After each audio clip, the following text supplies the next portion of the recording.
Welcome to the deep dive. Today we're looking at something pretty huge. Forget the old power struggles. There's a new kind of contest heating up globally. It's all about algorithms. Algorithmic dominance. Yeah, it sounds futuristic, but it's happening right now. Think of it like a new space race, maybe. An AI space race. That's a good way to put it. Countries are pouring, well, just massive resources into this. They are. It's not about planting flags on the moon this time, though. It's about building the smartest artificial intelligence. Okay, so why the huge investment? What's really at stake here? Well, it's this recognition that future power, future influence, it won't just be military hardware or economic size in the traditional sense. Right. It's about creating intelligent machines, systems that can learn, adapt, predict faster than humans can. So this isn't just tech for tech's sake. It's foundational. Absolutely foundational. We're talking about controlling the future infrastructure, the economy. AI is already driving innovation there. Sure, efficiency, new products. Exactly. Then there's the military, obviously.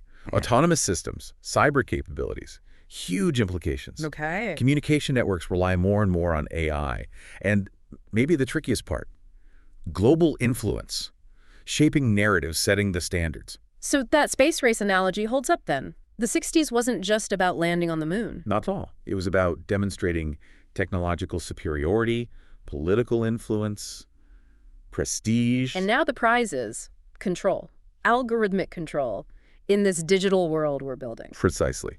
So to really understand this, we need to look at the main players, don't we? Yeah, let's do that. Where should we start? The U.S. They seem like a major force. Definitely. The U.S. is often seen as, a current leader in AI innovation. And what's driving that? Is it government-led? Well, interestingly, it's heavily driven by the private sector.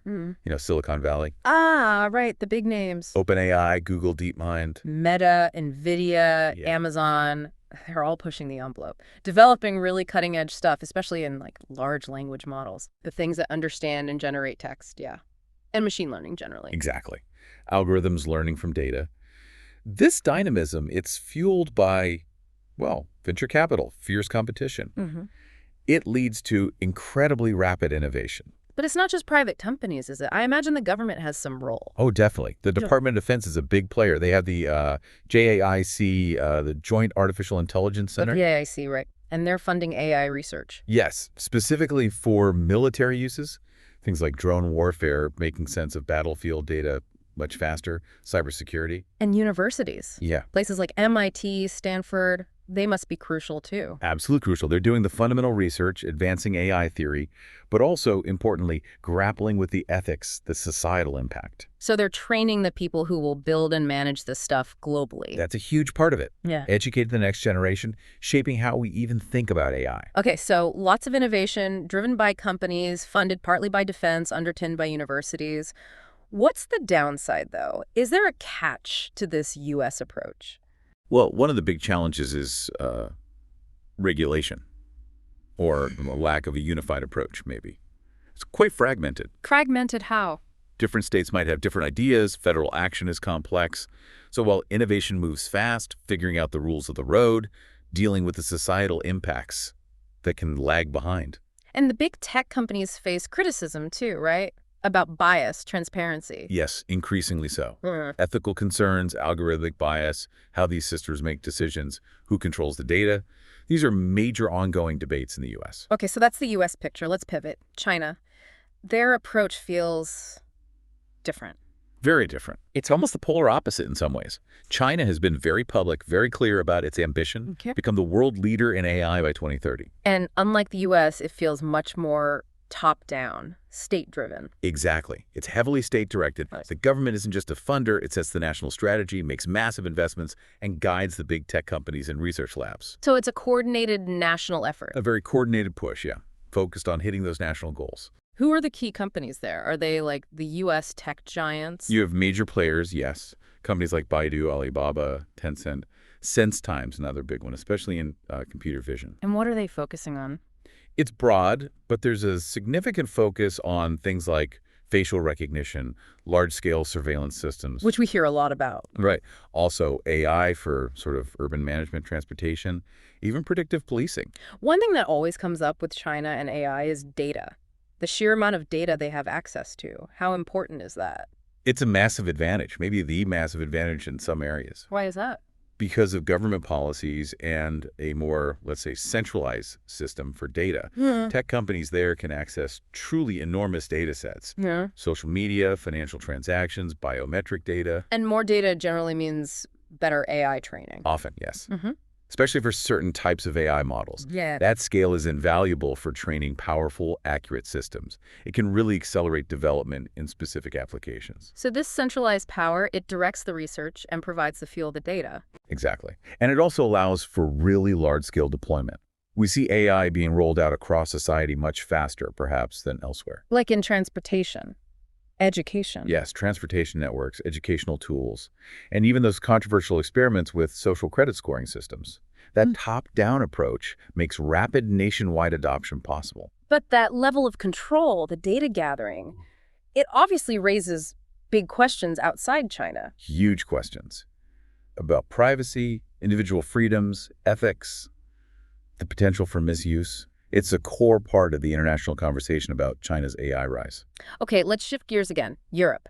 How do they fit into this picture? Their approach often seems focused on, well, rules and values. That's a very good way to describe it. Europe's approach is distinct. They see the potential of AI, absolutely, but there's a really strong emphasis on governance. Governance and ethics. Yes, ensuring AI development aligns with, fundamental European values like democracy, rule of law, human rights. It's less about speed at all costs. And the big thing here is the EU AI Act, right? We hear a lot about that. Exactly. That's their flagship initiative. It's aiming to be the world's first comprehensive legal framework for AI. What does it actually do? Well, its core idea is to classify AI systems based on risk. Some things would be banned outright, like social scoring by governments or certain kinds of manipulative AI. Okay, ban.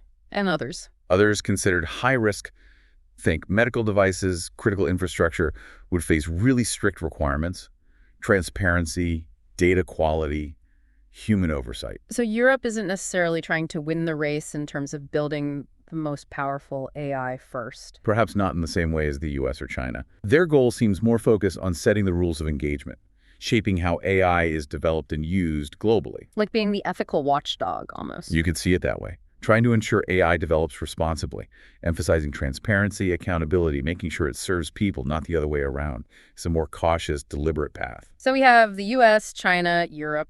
These seem like the big three with distinct strategies. Are there other players we should be watching? Oh, absolutely. This isn't just a three-horse race.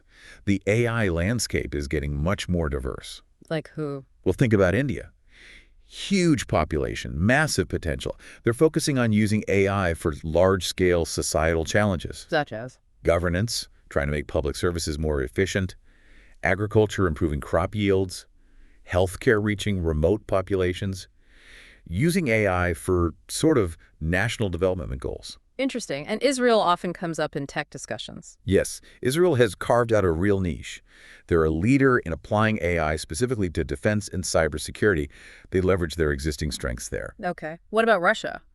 Russia's focus appears heavily weighted towards military applications. That seems to be a major priority in their AI strategy. Military again? Like drones? Cyber? Exactly. Advanced drone technology, cyber warfare capabilities. Yeah. That's where a lot of their investment seems to be directed. It's fascinating how different nations are picking their lanes almost, focusing on specific strengths or needs. It really is. Yeah. And it shows that you don't necessarily need the absolute biggest budget to be a player. Right. Smaller nations can compete effectively by focusing strategically, maybe leveraging unique data sets they have, building specific infrastructure, or just having a really clear vision. This whole picture, though, Yeah. it's incredibly dynamic, but it also sounds like it carries some significant risks if things go wrong. Definitely. If this competition just barrels ahead without careful thought, without cooperation, there are real dangers. Like what are the big worries? Well, one concern is what some people call AI nationalism, this idea that the world could fragment. Fragment, you mean like digital borders? Sort of. Mm-hmm. Imagine incompatible AI systems developed in different blocks, regulations that clash, making international collaboration impossible, technologies that just don't talk to each other. That sounds messy. Can you give a concrete example? Sure. Think about facial recognition. If different countries build systems based on wildly different ethical standards or values, Yeah. how do those interact in airports or online? Yeah, okay. I see. Or recommendation algorithms on social media platforms. If they're designed in one country to promote certain views, and in another to promote completely different ones. Yeah. That could increase polarization. And military AI, that seems like the most obvious risk. Absolutely. Autonomous weapons, AI-powered cyber attacks, the potential for misunderstanding, escalation, destabilization. It's significant. Okay, that's a bit bleak. Is there a more optimistic path? Does it have to be pure competition?